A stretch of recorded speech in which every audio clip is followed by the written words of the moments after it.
ఆరోపించాడు. వీళ్ళు చేశారని వీళ్ళు ఆరోపించారు కదా. మరి అప్పుడు ఇద్దరిది చెల్లుకు చెల్లు కదా.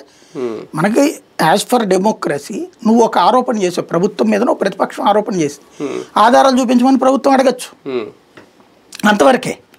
అంతేగాని నువ్వు అట్లా ఆరోపించడం తప్పని చెప్పేసి జైల్లో పెడతానంటే ఇంకా అసలు ప్రజాస్వామ్యం ఏడుంది ఈ దేశంలో?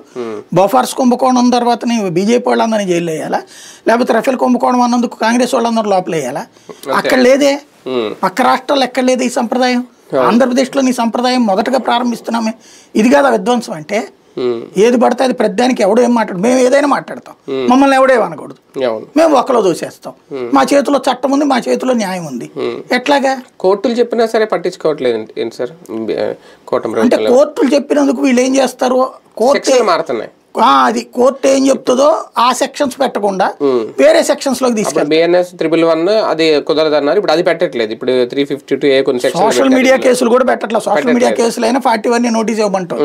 కాబట్టి అది పెట్టకుండా ఏ SC ST అట్రాసిటీస్ కేసు, దాంట్లో కులం పేరుతో తిట్టారన్నో, లేకపోతే ఏ అమ్మాయిని ఏదో అన్నారన్నో, ఇట్లాంటి తప్పుడు ప్రచారం అనేటటువంటి దానికి కూడా ఇప్పుడు పత్రికా ప్రకటనలు లేకపోతే టీవీలో ప్రకటనలకు సంబంధించి ఒక విమర్శకు సంబంధించి ఖండించే అధికారం ప్రభుత్వానికి ఉంటుంది. ఎనఫ్, అంతే తప్పించి నువ్వు అనకూడదు అనే అధికారం ఎవరికి లేదు. నువ్వు అనకూడదు అనే అధికారం ఉంటే అది నియంతృత్వం.